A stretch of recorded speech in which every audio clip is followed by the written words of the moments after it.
Hi friends, golden ரோப்பில் வந்து எப்படி மாலை கட்டுறது பார்க்கலாமா? அதுக்கு கொஞ்சமாக கோல்டன் ரோப்பை மேலே விட்டுட்டு இன்னொரு நூலை வந்து எட்ஜில் வந்து கட்டி இப்படி ஜாயின் பண்ணிக்கோங்க. பண்ணிவிட்டு ஃபஸ்ட்டு ஒரு பூவை வச்சு நார்மலாக சுற்றுங்க. ரெண்டாவது பூவும் இது பாருங்கள், இது போல் கிராஸில் வச்சு அப்படியே சுற்றிட்டு வர வேண்டியது தான். இதில் எந்த இதுவும் இல்லை. அப்படியே அந்த காம்பு இருக்குல்ல, அந்த காம்பு மேலே வச்சு அப்படியே நம்ம ரவுண்ட் பண்ணிக்கிட்டே வரணும். இது இன்னொரு மெத்தடு. நம்ம நார்மலாக எப்பயுமே கட்டுவோம் இல்லையா, அது நம்ம நிறைய போட்டாச்சு, நீங்களும் பார்த்துருப்பீங்க. இப்போ வந்து இதில் எந்த பிரச்சனையும் இல்லை, இருக்கிறதுலே ஈஸி இது தாங்க. இப்போ இந்த நூலை மட்டும் தான் நம்ம ஃபாலோ பண்ண போகிறோம். அந்த காம்பு மேலே பூவை வச்சு இப்படி சுற்றிக்கிட்டே வரப்போ அதுவே ரவுண்டாக ஃபார்ம் ஆகிடும். நீங்கள் ட்ரை பண்ணி பார்க்க உங்களுக்கு ஈஸியாக வரும். அப்படியே வந்து காம்போடு அப்படியே நம்ம கட்டிக்கிட்டு வரப்போ அதுவே ரவுண்டாக ஃபார்ம் ஆகி அப்படியே கீழே இறங்கிக்கிட்டே வரும். நீங்கள் வந்து இதை அப்படியே ஆப்போசிட்டில் மாற்றி கட்டினா தான் இது வந்து ஏதாவது மிஸ்டேக் ஆகும்.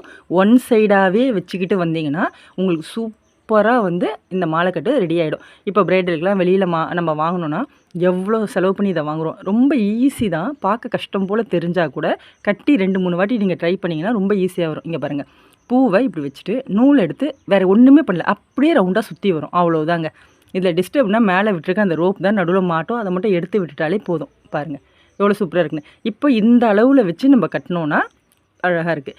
இதுக்கு மேலே கூட அடர்த்தியாக வேணும்னு கேட்பாங்களே, அப்போ இன்னும் 2 பூவை நம்மளே நகர்த்தி வச்சு கட்டி இன்னும் பெருசும் ஆக்கலாம். இதையே சின்னதாக வேணும், பூ கட்டினா போல் வேணும்னா அது ஒரு 3 பூவில் கூட இது போல் மேக் பண்ணலாம். அது இன்னும் சின்னதாக பார்க்க பூ கட்டி நார்மலாக வச்சா எப்படி இருக்கும் அது போல் இருக்கும். இப்போ பாருங்கள், இது வந்து மாலை கட்டிலே ஒரு மெத்தடு. இன்னொரு மெத்தடு கூட இருக்குது.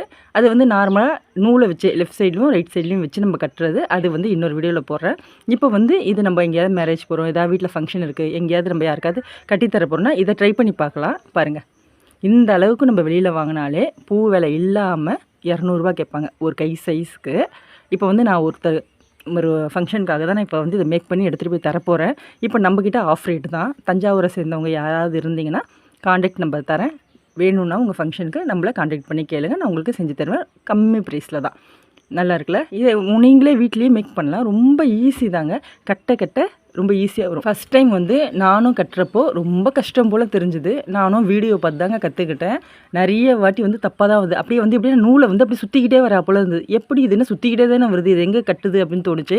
அப்புறம் ஒரு வீடியோவில் தான் கரெக்டாக சொன்னாங்க. அதை பார்த்து தான் நானும் கற்றுக்கிட்டேன். நீங்களும் நம்ம வீடியோவை பாருங்கள். இது ரொம்ப ஈஸி தான். இந்த மெத்தட் இருக்கிறதுலே ரொம்ப ஈஸிங்க. நாட் போடுறது கேட்பீங்க, ஃபினிஷிங் வந்து ரொம்ப ஈஸி. அந்த நூலை வச்சு நார்மலாக ஒரு முடிச்சு போடுவோம் இல்லையா, இங்கே பாருங்கள், அந்த கயிறையும் இந்த கயிறையும் வச்சு நீக்கிட்ட நம்ம முடிச்சு போட்டு கட் பண்ணிக்கலாம். இது பிரிஞ்செல்லாம் வராது. கட்டுறப்போ பயப்பட வேண்டியதில்லை. கையை விட்டுட்டா எங்கேயோ விழுந்துருமோ அப்படின்னு நினைக்கலாம் வேணாம். பூ உதுந்தும் வராது. நம்ம கட்டுறது ரொம்ப ஈஸி தான். இப்படி முடிச்சு போட்டு எவ்வளோ தூரத்துக்கு ரோப்பு விட்டுருக்கோம் இல்லையா, ஃப்ரண்ட்டில் விட்டுருக்கோம், அதே அளவுக்கு இந்த சைட்லேயும் கட் பண்ணி எடுத்துக்கோங்க. நம்மளுக்கு கட்டுறதுக்கு வாட்டமாக இருக்கும் தலையில், அதுக்கு தான். சின்னதாக வேணுனாலும் சின்னதாக விடலாம். இப்போ வந்து இந்த அளவுக்கு விடுறப்போ தேவைப்படலைன்னா அவங்களே கட் பண்ணிப்பாங்க. அதனால் ரோப்பை வந்து நம்ம கொஞ்சம் தாராளமாகவே விடலாம். இவ்வளோ தாங்க. இதுதான் நான் ஃபங்க்ஷனுக்கு அவங்க கேட்டது இப்படி தான் மல்லிகைப்பூவில் கேட்டாங்க. எடுத்துக்கிட்டு நான் கிளம்ப போகிறேன். ரொம்ப ஈஸி தான், வீட்லேயே ட்ரை பண்ணலாம். ரொம்ப சிம்பிளும் கூடங்க. நான் வந்து ஃபஸ்ட்டு வந்து இதை பட்ஸில் தான் கட்டி பார்த்தேன். ஏன்னா அப்போ தானே நிறைய வாட்டி கட்டி பார்க்கலாம், அதுக்கு தான்.